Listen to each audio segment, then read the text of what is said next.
Welcome to Empowered. I'm Elizabeth Namofsky. We're all familiar with the Olympics and their athletes, but what about the Special Olympics? The Special Olympics are designed to accommodate the diverse needs and abilities of athletes with intellectual disabilities. Today, we will discuss the abilities of female athletes and the personal and social benefits that females gain from their involvement in the Special Olympics. Today, I'm joined by Dr. Jacqueline Jodl, Chief of Global Youth and Education, Special Olympics International. Jacqueline, thank you so much for joining me on Empowered today. Thank you so much for having me, Elizabeth. I want to begin with, a lot of people don't know about the Special Olympics and that it was founded by a woman. Eunice Kennedy Shriver, President Kennedy's sister, is the one who actually founded it. So can you tell us a little bit about Eunice and why she started the Special Olympics? Yeah, so it's a wonderful story, and it started back when Eunice was a child and her sister Rosemary had intellectual differences. And it's a sad story in terms of how her family really managed or addressed her differences, Rosemary's differences. And because of that, Eunice felt a real commitment to others with intellectual differences, intellectual disabilities, because she really, was in pain growing up in an environment where her sister wasn't accepted by her family to the extent that Eunice really felt she should be. And so she started Special Olympics in her backyard, basically.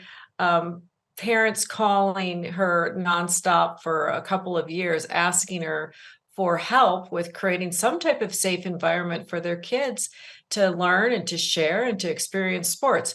So she opened up her backyard. She started with swimming, started with sports. A few years later, they ended up having the first games in Chicago. And here we are almost 60 years later, or about 55 years later, with Special Olympics in 190 countries around the world.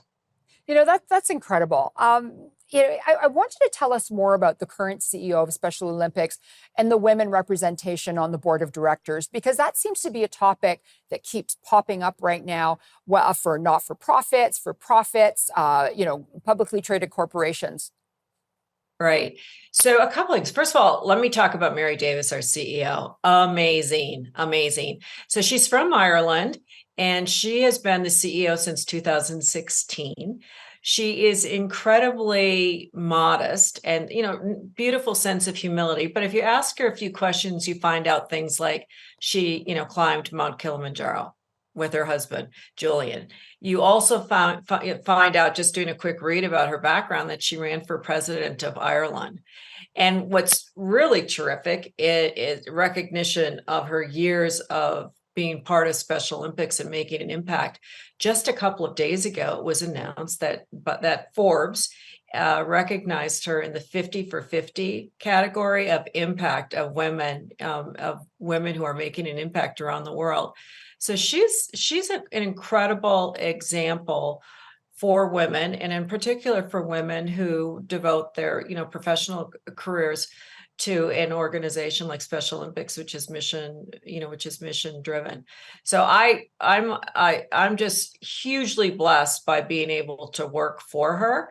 And aside from the fact she's a great athlete, and often athletes are great in my mind, great to work with and great to work for, because they really understand what it's like to manage on a team and to work with all different types of perspectives in the pursuit of a common goal. And that's what Mary's all about. So we have less than a minute to go to commercial break, and you talked about athletes. Are there any notable female athletes in Special Olympics who've become role models for others? And if so, what impact have they had on the movement? Well, Loretta Claiborne is one of the most well-known Special Olympics athletes, and she was actually named by USA Today as Women of the Year in 2023. So she has had a history of participating in a range of sports and really being an advocate for not just our athletes that are participating in Special Olympics, but just really being an advocate for women more broadly in sports. And she's a powerful voice for women in sports. And she's Jacqueline, actually hold that thought. We'll be right back.